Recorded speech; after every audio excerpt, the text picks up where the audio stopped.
복음의 유대성 회복이 우리에게 이스라엘을 공부할 수 있는 지금으로서는 가장 베이스먼트거든요. 우리가 왜 이런 사고를 가져야 되고 우리가 왜 이렇게 생각해야 되고 우리는 이 데이비드 에치스턴이라는 석학을 통해서 그분이 써놓은 이 책을 가지고 사실 우리가 유대인의 찌릿을 잡는 방법은 여러 가지입니다. 물론 오늘 스가랴 8장을 읽어보니 사실 우리가 유대인의 찌릿을 잡는다는 것은 어쩌면 마지막 때 그날에 일어날 일이구나. 다시 한번 스가랴서를 읽으면서 제가 그렇게 느꼈어요.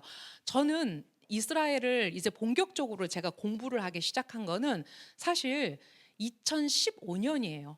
물론 그 앞으로 훨씬 더 갈 수도 있지만 2015년 제 인생에 홍순욱 목사님을 만나서 제가 그분께 3년 동안 배운 건 뭐였냐면 제 안에 있는 기독교적 요소들, 제가 이게 성경적 관점인지 기독교적 관점인지 분별을 못했을 때 홍 목사님을 통해서 제가 알고 있는 많은 부분들이 성경이 말하는 게 아니라 기독교에서 말해서 제가 그것을 성경이 말하는 거라고 착각하고 알고 있었던 것들에 대한 그것들을 제가 3년 동안 배운 것 같아요. 여러분, 제가 지금 말하는 게 여러분에게 이해가 안 될 수도 있어요. 근데 가끔 어떤 분들이 저한테 질문하세요. 목사님, 내가 이게 궁금하고요. 이 부분이 궁금해요. 목사님 생각은 어떠세요?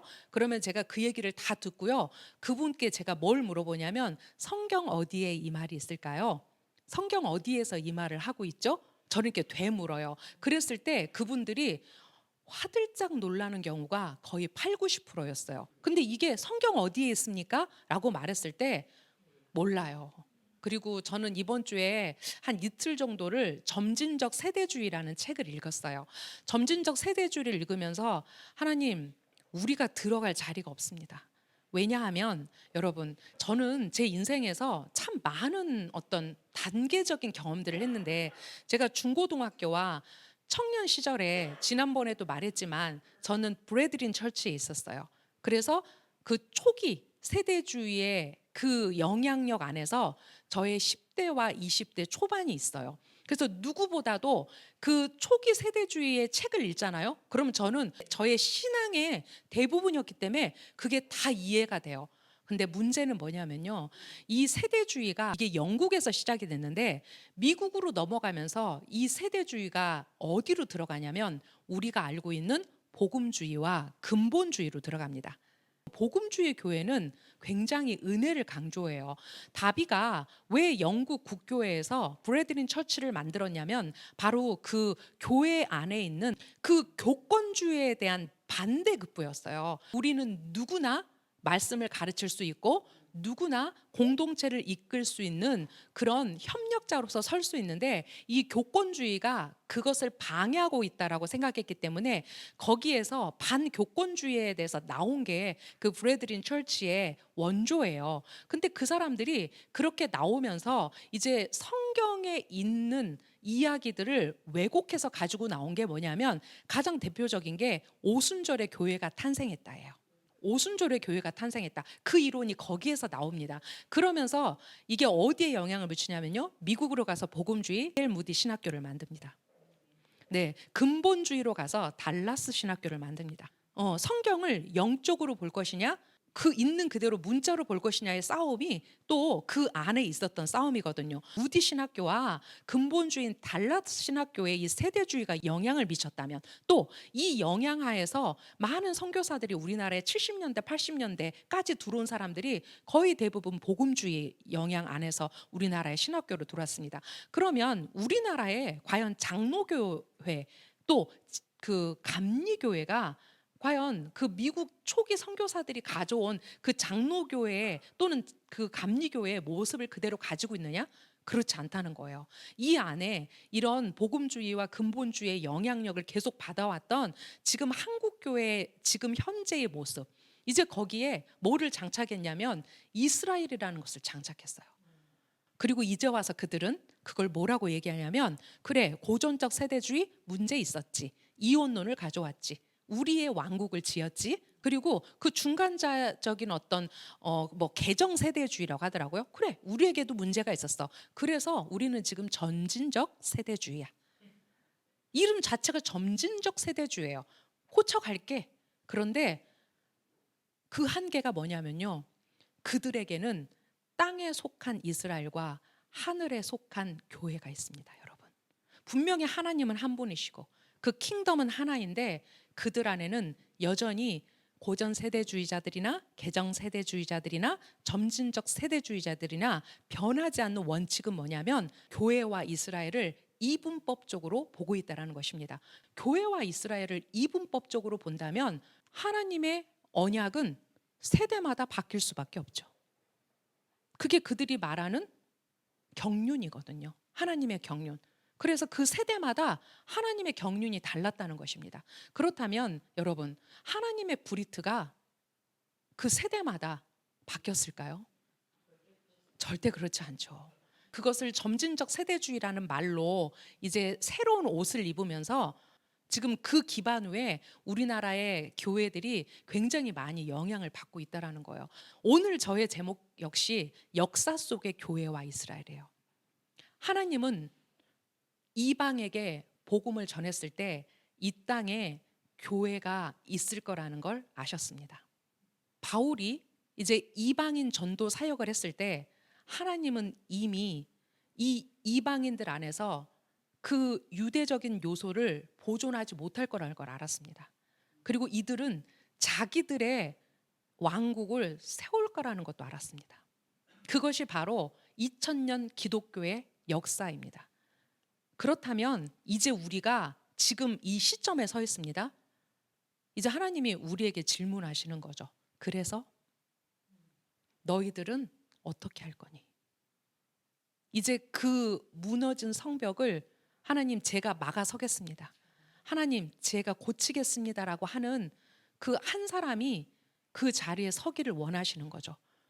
근데 무엇을 고쳐야 될지, 어디서부터 잘못됐는지 그것을 아는 사람은 다시 그 자리로 가서 우리가 다시 시작할 수 있지만 어디가 잘못됐는지 모른다면 우리는 다시 그 자리에 가서 그것을 회개하고 그것을 수축하고 그것을 고쳐낼 수 없다라는 거예요.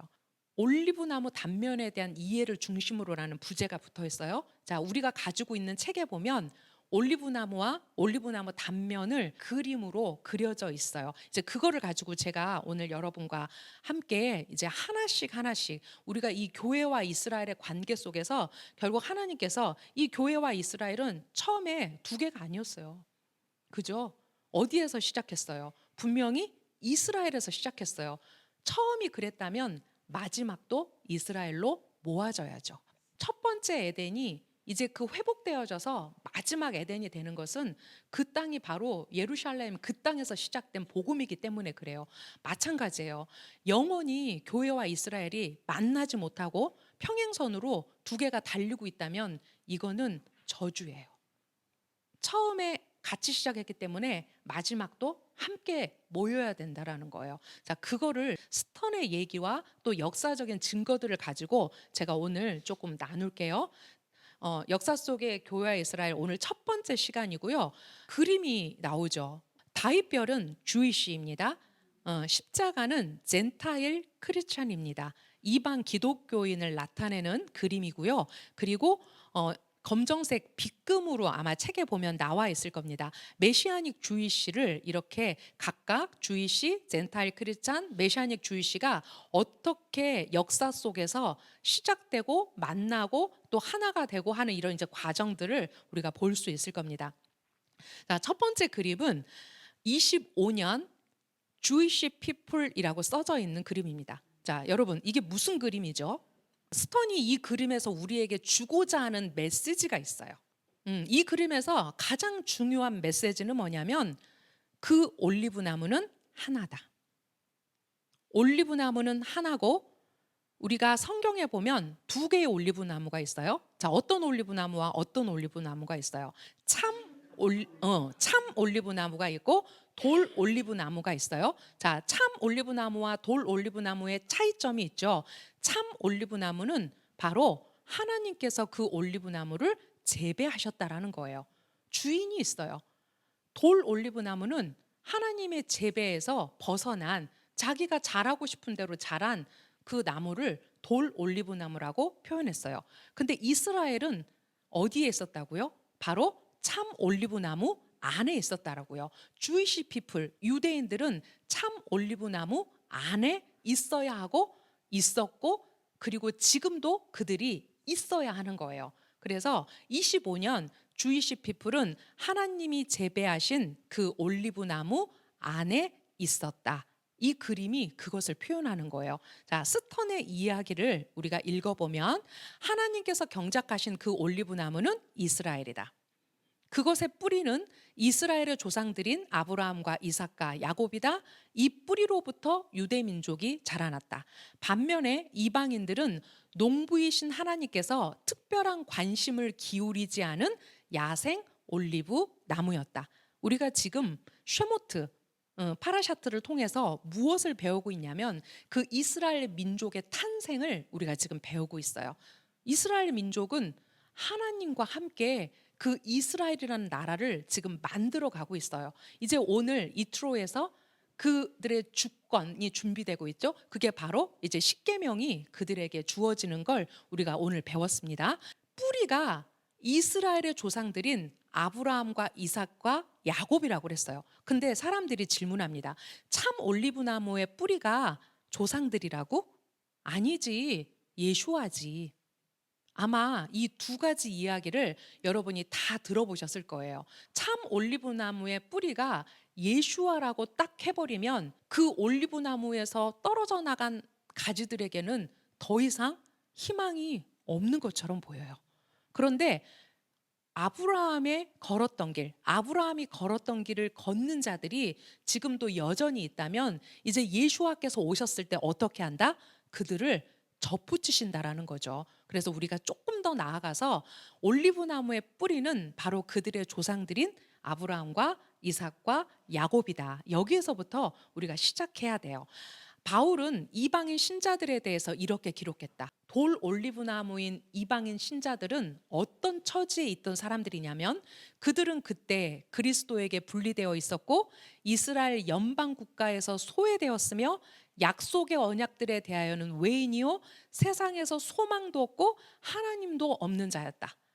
이거를 역으로 보면 우리에게는 하나님도 없었고 우리에게는 소망도 없었고 우리는 약속도 없었고 바로 이스라엘 연방 국가에서 소외된 사람들이었다.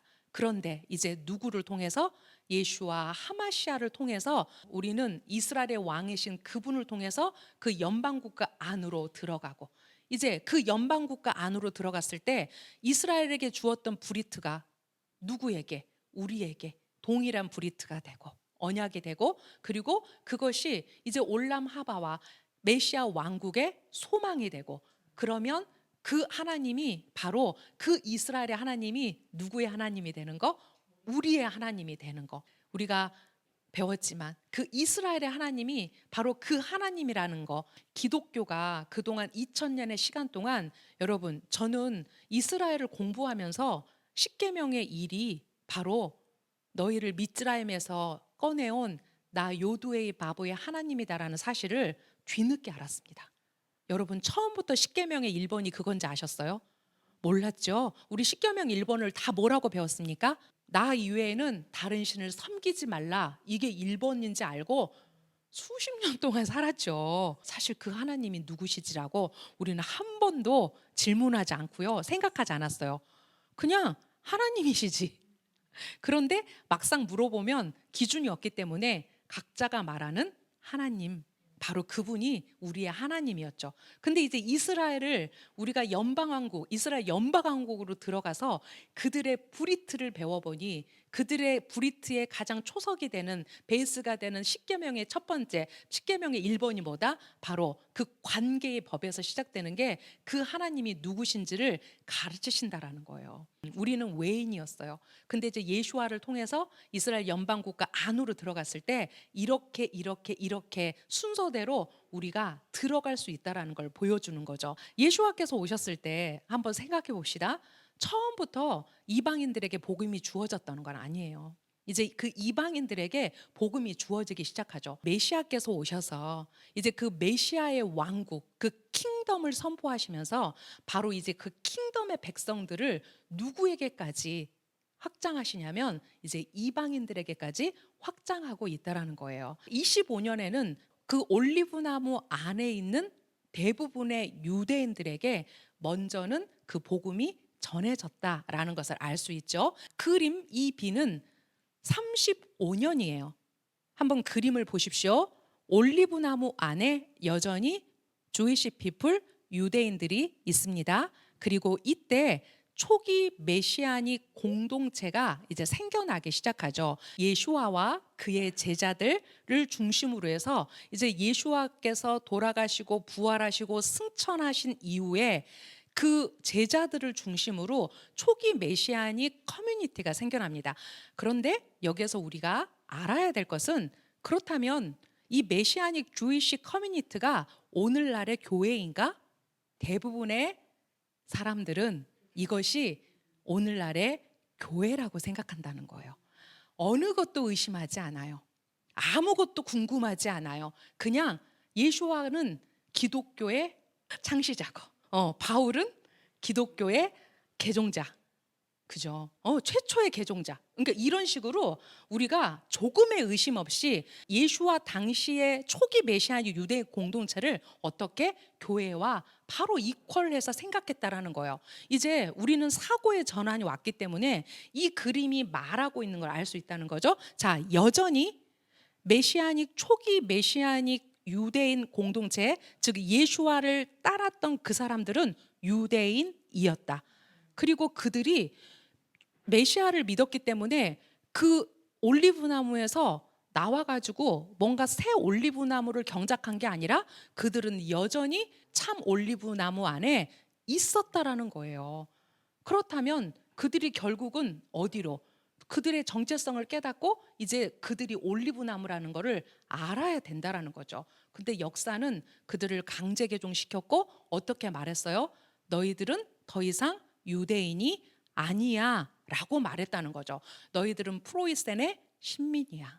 너희들은 독일인이야. 그리고 유대인들은 살기 위한 궁여지책으로 어떻게 했어요? 유대인의 정체성을 버리고 그 나라들로 들어간 것이 또 역사입니다. 자, 35년 초기 메시아닉 공동체는 예수와께서 오셨을 때 그분은 그 나무 한가운데 계셨고 유대민족의 중심이셨으며 유대인 중에 유대인이셨을 뿐만 아니라 전형적인 사람이셨다.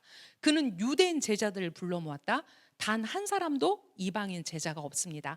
그는 죽으셨고 무덤에서 일어나셨으며 하늘로 올라가셨다. 메시아닉 유대인 공동체는 아주 기하급수적으로 증가하죠. 우리가 사도행전 1장 15절에 보면 120명이 모여 기도를 합니다. 사도행전 2장 41절에 보니까 이제 그날 3,000명이 동일하게 한 곳에서 예수와를 영접하죠. 그리고 5,000명, 그리고 이제 그들의 수가 계속해서 증가했다라고 성경은 기록합니다. 유대인들이 말하는 메시아닉 주가 무엇입니까? 라는 질문에 대해서 그들 스스로 이렇게 얘기한다는 거예요. 자, 그들이 뭐라고 얘기했어요? 한번 읽어주세요. 유대인들이 예슈아를 메시아로 추종했다는 증거는 30년경으로 거슬러 올라간다. 예슈아의 첫 추종자들은 모두 유대인이었고 신약 성경의 저자들도 유대인이었다. 최초의 메시아닉 유대인 공동체는 4명의 유대인이 이끌었다. 예슈아의 형제 야곱과 크파르나움 출신의 시몬 케파와 베세다 출신의 요하난, 그리고 랍비 가말리엘의 제자였던 샤울이다. 이들은 유대인 신앙에 헌신한 사람들이었다. 이들은 예수와를 따르는 다른 유대인 추종자들과 함께 하루에 3번 기도하고 성전에서 제사를 지냈으며 샤밧에 회당에 모였으며 유대인의 의식과 절기를 지켰고 성전에서 만났고 토요일 밤에 모여 가르침을 듣고 서로 격려했다. 예수와를 처음 따르던 사람들 외에도 많은 코하님과 바리새인들이 그분을 메시아로 인정했다. 자, 제가 여러분에게 여쭤볼게요. 자, 이 얘기 어디에 있어요? 성경에 있어요. 성경에 있어요, 여러분. 그죠? 제가 아까 그랬잖아요. 그거 어디에 있어요? 이렇게 물어본다고요. 이 얘기가 성경에 있어요. 사도행전 안에서 우리가 이 이야기들을 다 알 수 있어요. 예수와의 첫 추종자들 유대인이었고요. 신약 성경의 저자들 유대인이고요. 최초의 메시아닉 유대인 공동체는 4명의 유대인이 이끌었어요. 자, 이거를 우리가 사도행전에 보면 예루살렘에 있는 메시아닉 공동체의 리더가 2명이었다는 걸 우리가 알 수 있죠. 예수와의 형제인 야곱과 시몬 케파가 바로 그 공동체 수장이었고요. 그리고 예수와의 제자 중에서 가장 오래 산 사람이 바로 누구냐면 요한안이죠. 이제 요한안은 이 예수와의 복음을 온 민족의 복음으로 그가 써놓은 책이 바로 요한복음입니다. 요한복음입니다. 자, 그리고 우리에게 바로 이방인들에게 그 예수와의 복음을 그의 인생을 바쳐서 전한 사람이 바로 누구입니까? 가말리엘의 제자인 샤울입니다. 그가 샤울이 가말리엘의 제자인 거 어떻게 한다고요? 성경에 써 있다고요. 네, 그런데 이들 모두가 유대인 신앙에 헌신한 사람들이었어요. 그러니까 초기 메시아닉 유대인 공동체가 교회라고 말한다면 지금 여기 있는 얘기는 다 거짓말이 되는 거예요. 그죠? 그런데 이 얘기가 모두 성경에 있는 이야기라고 봤을 때 이 이야기들이 어디에 있냐면 사도행전에 다 기록되어 있어요. 그들은 하루에 3번 기도했고요. 성전에서 제사 지냈고요. 여러분 사도행전 2장, 자, 베드로가 케파가 어디에서 설교했습니까? 예루살렘 성전에서 케파가 메시아를 지금 말하고 있는 거예요. 우리는 어디에서 겨우 120명 모아놓고 얘기하고 있다고 생각하냐면 마가의 다락방이라고 생각하죠. 근데 그 성경의 자간을 보면 하베이트라고 분명히 나와 있어요. 그죠? 우리가 히브리어 성경으로 보면 더 정확하죠. 여러분 하베이트 그 집은 어디입니까? 성전입니다. 성전에서 그 각국에서 온 디아스포라 유대인들에게 그 예수와가 메시아임을 전하는 게 바로 베드로의 설교입니다. 그리고 그들은 어디에서 모였다고요? 샤밧에? 회당에 모였어요. 이제 유대인 신약 성경이 그 교회를 전부 다 뭘로 바꿔놨냐면 이제 회당으로 바꿔놔서 우리가 고민하지 않고 읽을 수 있어요. 그들은 유대인의 의식과 절기를 지켰죠. 자, 샤울은 또 예수와는 그 절기가 되면 어디로 올라갔어요? 예루살렘으로 올라갔다라는 기록이 성경 곳곳에 있습니다. 토요일 밤에 모여 가르침을 들었어요. 어떻게 할 수 있냐고요? 유대인 신약 성경은 그 시간을 따로 분류해서 히브리어로 표현하고 있어요. 하부달라가 끝나고 모여 있는 이방인 공동체를 가르쳤죠. 그래서 한 사람이 너무 졸렸잖아요. 그래서 어떻겠어요? 창문에서 떨어져서 돌아가셨어요. 근데 다시 살리죠. 이게 주일에 모여서 가르친 게 아니라 이제 회당에서 샤밧이 끝나고 하부달라가 끝나면 얼마나 궁금한 게 많았을 거예요. 정말 질문에 질문이 쏟아졌을 거예요. 왜냐하면 이제 그 이방인에게 없던 이 토라에 대해서 배웠을 때 여러분 생각해 보세요. 우리도 질문이 꼬리를 물 때가 있잖아요. 도대체 너무 목이 말라서 아무리 들어도 갈증 해소가 안 될 때가 있잖아요. 그들이 토요일 밤에 그렇게 모여서 사도들에게 가르침을 받았어요. 이게 성경의 기록이에요. 그리고 그들만 예수와를 따른 게 아니라 제사장들과 또 바리새인들이 그분을 메시아로 인정했다라는 기록이 있습니다. 만약에 이 메시아닉 공동체를 바로 이퀄 교회로 간다면 이 이야기를 우리가 이해할 수도 없고, 그렇다면 교회에 뭐가 남아 있어야 되냐면 바로 이 전통들이 남아 있어야 되겠죠. 초대 메시아닉 공동체가 교회라고 한다면, 그런데 지금 교회에는 여기에서 밑줄을 치고 볼 수 있는 것이 단 하나도 없다라는 것입니다. 교회는 오순절에 시작되었다. 교회가 오순절에 시작되었다. 그럼 뭔가 교회와 오순절에 연결점이 필요해요. 우리가 히브리어 성경 안에서, 우리가 타나크에서 이 오순절을 찾아가면 그날은 77절이죠.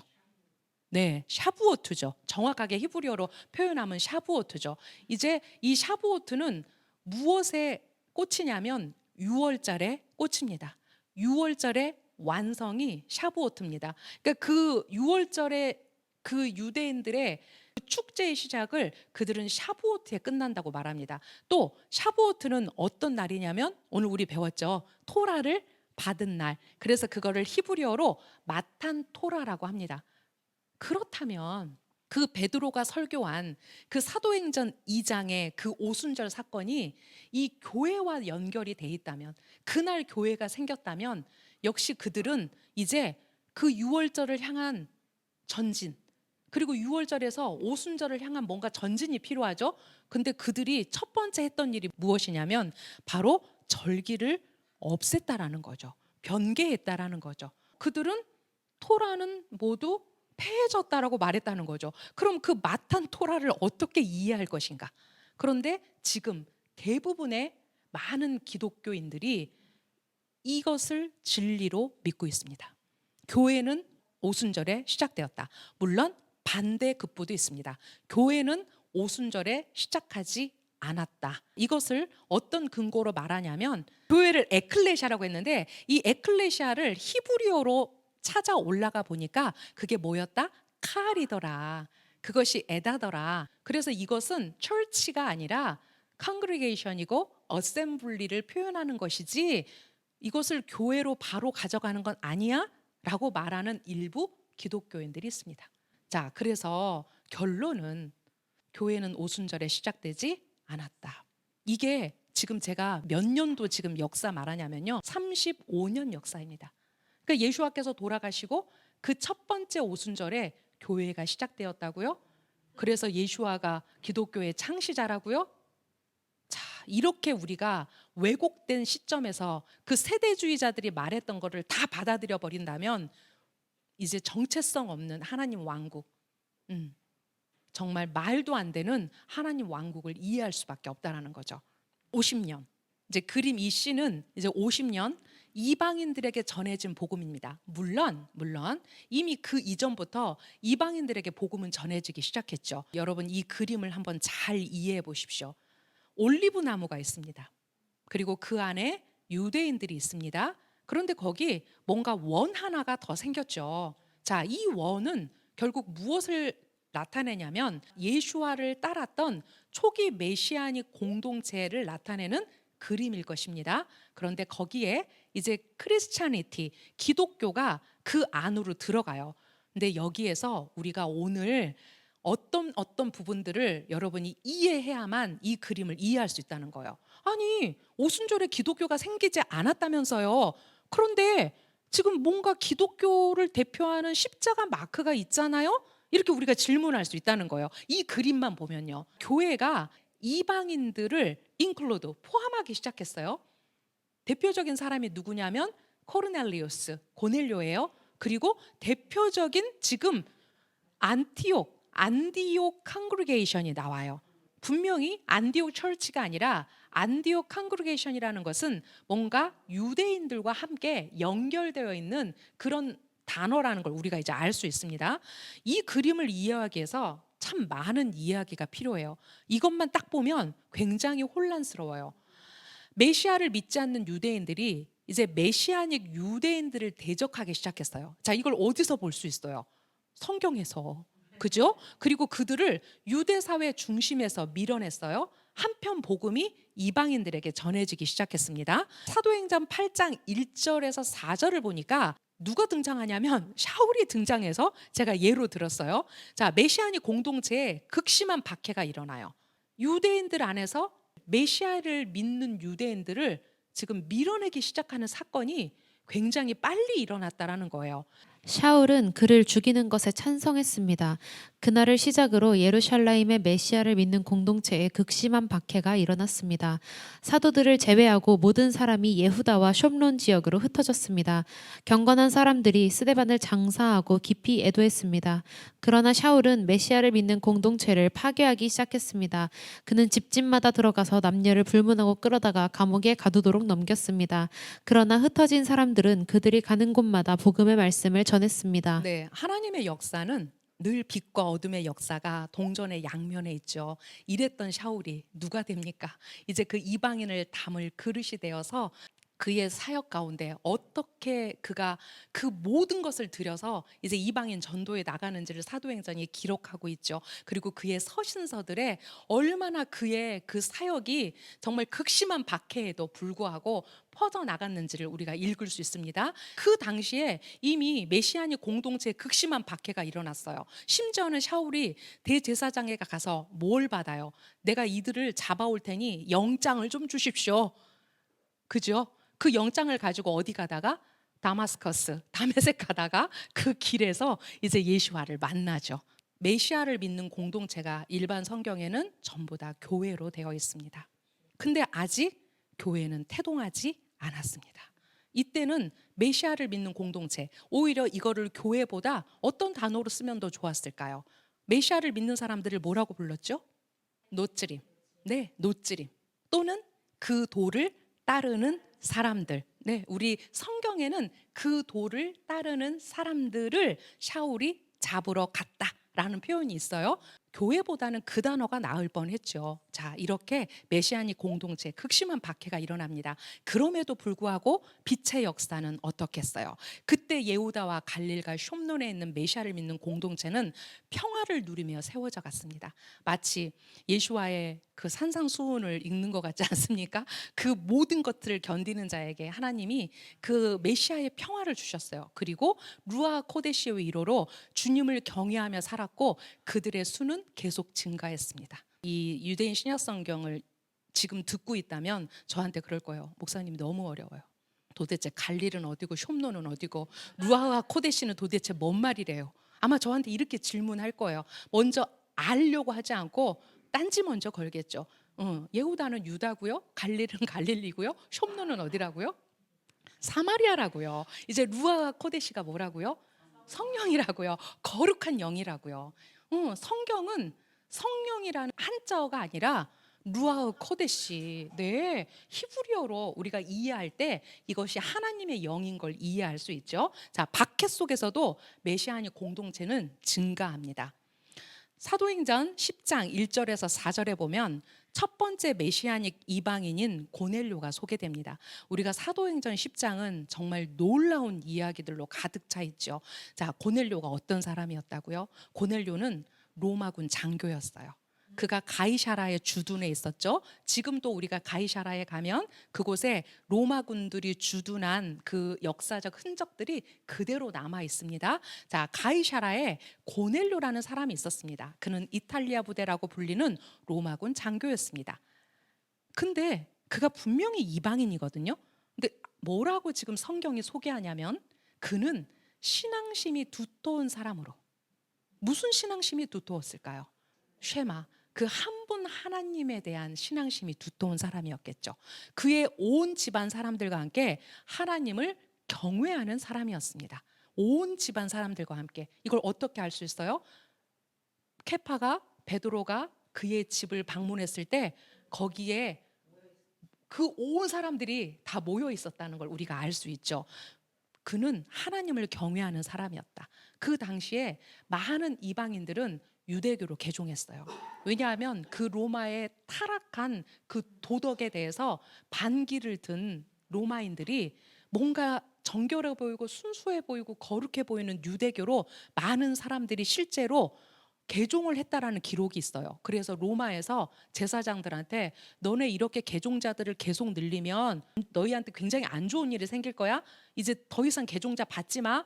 이런 기록이 실제로 우리 기독교의 역사책 안에, 유대인의 역사책 안에 남아 있습니다. 그렇게 개종한 사람이 있었는가 하면 개종 절차를 갖지 않고 그 유대인들과 함께 예배하되 할례하지 않고 그들의 전통 안에서 그 이스라엘의 하나님을 따랐던 사람들을 특별히 부르는 말, 하나님을 경외하는 사람이라는 단어가 바로 거기에서 나온 단어입니다. 그는 가난한 유대인을 돕기 위해 아낌없이 자선을 베풀었고 하나님께 정기적으로 기도했습니다. 이방인인 고넬료가 그들과 똑같은 미츠보트를 행하고 하나님을 경외했다는 것입니다. 근데 하나님께서 천사를 통해서 고넬료에게 이렇게 말씀하세요. 내 기도와 내 자선 행위가 하나님 앞에 올라갔고 하나님께서 너를 마음에 두고 계신다. 얼마나 위로가 되는지. 이 말씀이 얼마나 제 가슴에 위로가 되는지. 그렇구나. 하나님은 하나님을 경외하는 자, 하나님을 사랑하는 자를 지금도 여전히 보고 계시는구나. 그 고넬료를 보셨던 것처럼 지금 이 시대 가운데도 나의 백성 유대인들과 함께, 이 시즌을 견뎌내는 유대인들과 함께 서는 그 이방인들을 하나님이 보고 계시는구나. 그래서 그들에게 은혜를 주시고 결국은 그들을 콜링하셔서 이스라엘 연방 왕국으로 초대하시는구나. 여러분, 누가 이스라엘 연방 왕국으로 들어가겠습니까? 먼저는 하나님을 사랑하는 자들, 네, 하나님을 경외하는 자들, 그의 온 마음과 온 힘과 온 정성을 다해서 그 쉐마의 말씀을 올려드리는 자들, 그리고 그 이스라엘이 하나님의 백성이기 때문에 하나님께 대하듯 그 이스라엘을 대하는 사람들, 그들이 결국은 그 메시아 왕국에 들어갈 자들이라는 거죠. 네, 동일한 복음이 고임에게 전해졌어요. 근데 이 소식이 예후다 전역에 있는 예루살렘에 있는 메시아니 공동체에 그 소식이 들어가죠. 근데 케파의 말이 굉장히 중요해요. 왜냐하면 케파가 고넬료에게 가기 전에 하나님께서 그에게 환상을 보여주세요. 3번이나 보자기를 내리셔서 그 안에 있는 갖가지의 동물을 잡아 먹어라 그래요. 근데 케파는 그게 하나님이 어떤 의미로 본인에게 말하는지 몰랐어요. 케파는 1차적으로 그거를 뭘로 해석했죠? 네, 저는 그런 넌커셔들을 먹지 않습니다 라고 말했어요. 하지만 그것이 아니라 그 하나님 왕국에 들어올 그 허다한 에레브라프트, 그 허다한 족속들을 이제 하나님께서 부르시는 거라는 거를 알았죠. 그리고 그 준비된 고넬료의 집에 갔을 때 이렇게 말해요. 그들에게 나는 이제 하나님께서 사람을 편애하시지 않고 자기를 경외하고 의를 행하는 사람은 그 어떤 민족에 속했든지 받아주신다는 것을 이해합니다. 놀라운 말씀이에요. 고넬료에게 있었던 이 일은 이제 21세기에도 동일하게 일어나고 있습니다. 그리고 동일하게 일어날 것입니다. 예후다 전역에 있는 사도와 형제들이 이방인들이 하나님의 말씀을 받았다는 소식을 들었습니다. 그런데 어땠어요? Really? 정말로? 이방인들이 하나님의 말씀을 받았다고? 라고 베드로에게 처음에는 반문했어요. 그런데 베드로가 그 사도행전 10장에 있었던 모든 이야기를 아주 장황하게 해요. 똑같은 이야기가 반복되죠. 11장에서. 그랬을 때 그들이 말했어요. 이것은 하나님께서 고임에게도 회개하고 생명을 얻게 하셨다는 의미이군요. 여러분, 이 안에는 이스라엘과 교회가 따로 있지 않아요. 그 참 올리브나무인 유대인들 제자들, 유대인 제자들을 통해서 이제 그 예수아가 하마시아라는 복음을 전해 듣고 있다라는 거예요. 그럼 그들이 어디로 가야 할까요? 더 배우려면 유대인들이 모여서 샤바세 예배하는 회당으로 가야 되겠죠. 그죠? 교회 따로 차릴까요? 아니죠. 우리 한번 생각해 보는 거예요. 지금 그렇게 말해지고 있는 이런 것들에 대한 우리가 이제 그 기준점을 말할 때가 됐어요. 물론 이 싸움은 쉽지 않았죠. 이 싸움이 바로 이제 그 차후에 있을 갈라디아서의 싸움이에요. 뭐라고? 이방인들이 할례도 받지 않고 개종 절차도 없이 참 올리브나무 안에 들어온다고? 감히? 네, 감히. 그래서 그 싸움의 열변을 토한 사람이 바로 샤울의 갈라디아서 이야기예요. 사도행전 11장 19절에 보면요, 아주 놀라운 한 장소가 있어요. 바로 안디옥이에요. 여러분, 제가 지난주 마태복음 설교할 때 여러분에게 안디옥을 설명했어요. 안디옥은 이미 예수와께서 여러 가지 기적을 행했을 때 그 크파르나움, 그 큰 대로를 따라서 이제 그 소식이 어디까지, 시리아 안디옥까지 전해졌고 그들이 예수와를 추종하기 시작했어요. 그리고 안디옥에 예수와의 복음이 이제 선포되기 시작하는 얘기가 스데반의 죽음 이후에 본격적으로 시작돼요. 스데반의 일로 발생한 박해 때문에 흩어졌던 사람들이 베니게와 키프로스와 안디옥까지 가서 하나님의 말씀을 유대인들에게만 전했습니다. 그러나 이들 중 키프로스와 구레네 출신의 사람들이 있었는데 그들은 안디옥에 와서 그리스 사람들에게도 주 예수와의 복음을 선포하기 시작했습니다.